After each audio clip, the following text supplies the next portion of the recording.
Donc nous sommes aujourd'hui avec M. Robert Moriot, qui est secrétaire départemental du Front National de l'Aude. Vous avez reçu il y a quelques jours une décoration qui est la Flamme d'honneur. Oui, c'est une distinction interne du Front National qui met à l'honneur un petit peu les militants frontistes les plus méritants, on va dire. Il faut 10 ans d'ancienneté au Front National.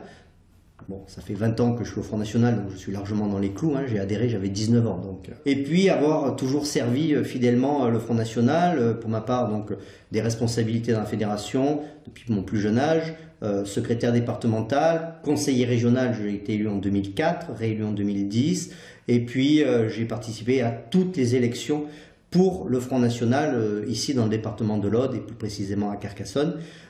Donc voilà...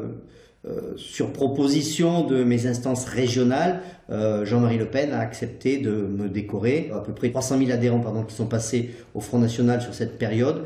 800 seulement ont été décorés de la Flamme d'honneur. Donc ça a été vraiment, c'est un honneur pour moi d'avoir été décoré des mains du président d'honneur, Jean-Marie Le Pen. Vous n'êtes pas professionnel de la politique. Non. Vous avez une activité professionnelle par ailleurs. Oui. Quel est votre regard sur ces hommes et femmes politiques qui sont là en professionnel, qui ne font que ça et qui cumulent certains mandats J'ai adhéré au Front National, j'avais 19 ans, je vous l'ai dit, donc quand même la chose politique m'intéresse, bien évidemment, mais quand on adhère à un parti comme celui du Front National, on adhère pour la personnalité de son président, donc à l'époque c'était Jean-Marie Le Pen, pour la justesse de ses analyses, pour son programme politique, tout ça m'intéressait. Moi je pense que c'est ce qu'il y a 20 ans, déjà on aurait dû appliquer le programme du Front National, nous ne serions pas dans la situation que nous vivons à l'heure actuelle. Voilà. Mais quand on adhère au Front National, on ne pense pas tout de suite à faire une carrière politique. C'est les événements qui font que j'ai été petit à petit, à force de militantisme, à force de vouloir m'impliquer, de monter une liste municipale à Carcassonne, de faire ci, de faire ça. Bon, j'ai été mis au devant parmi les premiers militants du département de l'Aude. C'est comme ça que j'ai réussi à obtenir un mandat de conseiller régional. Mais, vous l'avez dit, depuis 1999, j'ai une activité professionnelle puisque je suis surveillant pénitentiaire. Voilà. Donc le milieu de la justice, de la délinquance, de la sécurité, voilà, ça c'est mon domaine, ça je connais. La politique, je l'ai apprise petit à petit, même si maintenant j'ai un mandat, bien évidemment, auquel je fais participer ma fédération, c'est tout à fait normal. Je ne me considère pas comme un politicien, c'est-à-dire que dans certains partis, il y a des gens qui sont nés et avec une certaine ambition et qui ont vraiment, on n'a qu'à le voir avec les déboires de l'UMP, hein, donc voilà, depuis tout petit, il voulait être président de la République, il y pensait en se rasant le matin, et bon voilà. Donc il y a des gens qui n'ont que ça comme objectif dans leur vie. Moi non, c'est pas ça, j'ai mon travail, ma famille, et j'ai envie d'aider mon pays, et je pense l'aider en propageant les idées du Front National. Je vous dis encore une fois, s'il y a 20 ans on les avait appliquées, on ne serait certainement pas dans cette panade. Vous venez de parler un petit peu là de l'UMP. Que pensez-vous de cette bataille de non-chefs?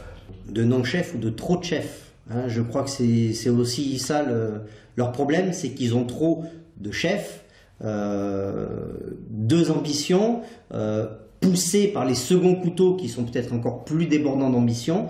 Voilà, je crois que le problème a été surtout envenimé par les seconds couteaux justement, au lieu que ce soit Fillon et Copé uniquement. Voilà, je crois qu'il y a il y avait deux staffs qui s'affrontaient. Je crois que le problème n'est pas réglé. Je crois que, puisque c'est en septembre normalement qu'il devrait revoter, je crois que ça va encore traîner, ça va s'envenimer. De quoi qu'il en soit, ça a laissé des traces dans toutes les fédérations UMP de France, puisque nous, Front National, nous avons ces derniers temps récolté un certain nombre d'adhésions, ici aussi dans les départements de l'Aude. Alors, ils ne viennent pas tous de l'UMP, mais c'est vrai que des gens qui hésitaient à adhérer au Front National, voyant ce qui se passe ailleurs, se disent non, on n'a plus envie que l'UMP revienne après 10 ans de gouvernance. Non, les socialistes, au bout de 6 mois, ils sont déjà dans l'échec. Il n'y a que le Front National. Et donc, cette situation délétère à l'UMP a déculpabilisé un certain nombre de personnes qui se sont empressées d'adhérer au Front National de Marine Le Pen. Notre président, François Hollande, a fait un discours à Alger où il parlait de repentance, où il ne parlait pas de repentance. Ça lui était reproché par certains membres des partis politiques. Qu'en pensez-vous, vous, de ce discours? Oui, je crois qu'il a dit qu'il ne parlait pas de repentance, mais qu'il cherchait la vérité. S'il cherche la vérité, j'aimerais bien que les archives algériennes s'ouvrent, mais également les archives françaises, de l'armée française, puissent s'ouvrir. Je suis issu d'une famille donc de pieds noirs. Les pieds noirs ont beaucoup souffert, les harkis ont été meurtris également la plupart du temps dans leur chair. Donc oui, la vérité, nous la voulons, mais nous ne voulons pas une vérité travestie. C'est-à-dire que nous ne voulons pas une vérité écrite par l'Algérie, puisque nous savons que eux ont une haine contre nous. La haine contre la France, je vais peut-être l'apprendre à vos téléspectateurs, est inscrit dans leur hymne national. C'est-à-dire que l'hymne national algérien, il y a un certain nombre de couplets qui disent « France, tu paieras, France, nous te haïssons », c'est l'hymne national. Alors c'est vrai que c'est leur histoire, l'hymne, comme le parti politique qui gouverne à l'heure actuelle depuis 50 ans en tant que parti unique, est issu de cette guerre d'Algérie. Donc c'est leur histoire bien évidemment, mais c'est la première fois aussi dans le monde qu'un hymne national critique ou insulte un autre pays, d'accord, voilà. Donc il pourrait, s'il voulait une vérité historique, peut-être changer également les paroles de leur hymne national. Nous avons une pensée pour ceux qui ont construit les routes, les chemins de fer, les hôpitaux, les écoles, les villes, puisque l'Algérie n'existait pas en 1830, c'était une colonie turque, et que c'est la France, les Français et l'apport européen principalement, avec des Italiens, des Maltais, des Espagnols et d'autres pays qui ont rehaussé ce pays, qui ont fait ce pays et qui ont conquis également le Sahara. Donc oui, nous voulons une vérité, nous voulons savoir où sont passés les disparus, parce que les pieds noirs qui ont été enlevés, notamment à Oran le 5 juillet, beaucoup n'ont pas été exécutés, beaucoup l'ont été, torturés, mais beaucoup ont été enlevés comme otages. Où sont-ils? Que sont-ils devenus? Même 50 ans après, ça c'est un problème. Vous savez, les États-Unis se sont battus après la guerre du Vietnam pour récupérer tous leurs prisonniers de guerre. Voilà. Mais après 62, la France a oublié ces prisonniers de guerre, qui la plupart étaient civils. Voilà. Donc c'est pas qu'on ait une rancœur, mais si on veut parler de vérité historique, oui, il va falloir le faire. Mais encore une fois, c'est peut-être pas aux politiques de le faire, c'est peut-être aux historiens. Vous avez derrière vous des photos, des affiches où figure Marine Le Pen, qui est à la tête du Front National maintenant. Qu'aimeriez-vous d'abord dire à Marine Le Pen et qu'aimeriez-vous dire à son sujet aux gens qui nous regardent? Marine Le Pen, je lui dirais tout simplement continue.